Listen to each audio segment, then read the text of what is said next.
Today we're going to be talking about the coolest weapon in Grand Theft Auto Online that no one has ever gotten to use, but there's actually a good chance that it could come out in a future update, given the theme of the DLC itself and given what this weapon is going to be like. So that weapon we're going to be talking about today is the Programmable AR. Now, if you've never heard of this weapon, that's okay.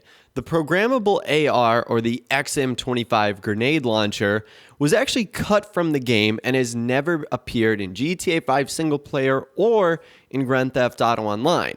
However, I believe the next update, which is supposed to be centered around nightclubs, nightlife, sort of futuristic style, would be a perfect opportunity to add a weapon like this into the game. So let's talk about everything we know so far about this very mysterious weapon. So for starters, Rockstar was pretty serious about adding this into the game. There's a HUD icon and render files left in the game, which you can actually see right here. This is sort of the image you would see if it were to actually appear inside of the weapon wheel, which is pretty cool. Now, another thing, this weapon was going to be an AR. Now, we're going to talk about a little bit of what it's supposed to do going forward, but it would have been in the assault rifle category. Now, it had two attachments, and for weapons that were added in day one, that's actually a lot. It had an extended clip or extended mag and programmable targeting, which is pretty interesting. It has a very futuristic scope on the top, so I would assume that's like auto target or a lock-on feature that you could add to this weapon. Now, what's really cool, talking about that futuristic scope, you guys can see it right here. When aiming down the sights, this is the view you would get. You can see the curved red lines on the left and right with a straight horizontal line on the top and bottom. And I would imagine that as you identify a target, it might shrink or it might get further away or whatever the case is. As you guys can see in this GIF right here, it does actually move. And you can see red rectangles appearing above the horizontal bar at the top and below the horizontal bar at the bottom, and then sort of a center plus sign. I guess that's if like the target was to lock on or something were to come in range, that's what you would see. Another thing that's pretty cool is it looks like this weapon was going to be fairly complex, as there's help text left over in the files too.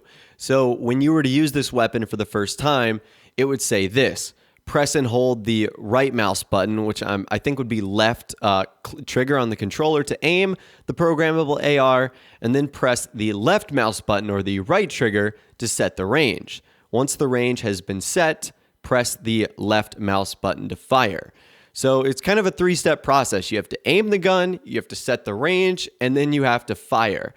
So that's kind of cool. You almost have to like lock on to the target in which you want, because otherwise you're going to be out of range. It's sort of like if you set the viewfinder on like a sniper rifle to 100 or 200 or 300 meters, you would have to click it back down or up every time your target moved or you shifted to another person.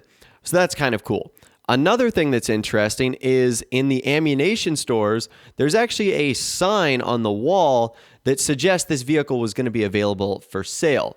So we can also see a bunch of the other unused weapons in there, like the assault sniper rifle and the heavy rifle. But you can see all the way down at the bottom, it says Programmable AR, $25,000. I think that's dollars. It might be like pounds or euros or something like that.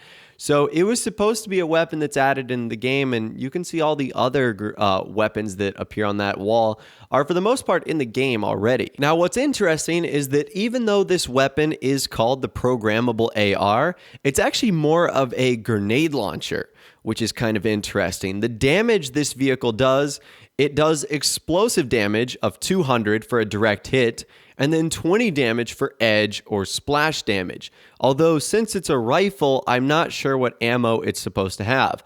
I've also seen variations of this gun in real life that can fire normal machine gun caliber rounds and then also have a sort of grenade launcher mode attached to it. And maybe that's what Rockstar would have done here, although I'm really not sure. It's incredibly futuristic. Now, you can add this to your game itself, like I said, since it is a mod. So if you are on PC, you can sort of try it out a little bit. But I think the next update, which again is supposed to be based off of nightclubs, nightlife, that sort of scene, would be a perfect opportunity to add a weapon like this. It's very futuristic, very sort of spacey-like. I think that would be awesome. Now, another reason why this would be awesome is because Rockstar have not added a new weapon in such a long time. They've been doing like the Mark II weapon phase for the last couple of updates. And honestly, I'm not the biggest fan of the Mark II weapons. I think it's sort of a lazy way for Rockstar to add new guns into the game.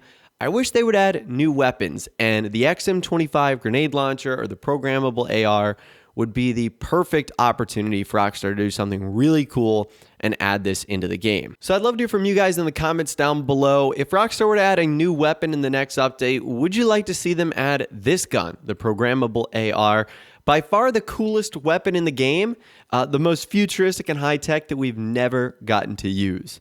So I think this would be an awesome opportunity, but I'd love to hear from you guys in the comments down below. Let me know what you're thinking and more. If you did go on to enjoy this video though, a like rating would of course be awesome. And also subscribe to my YouTube channel if you are new or you like daily GTA 5 videos like this. With all the way guys, like I said, thanks so much for watching. Take care, and I'll see you guys in the next video.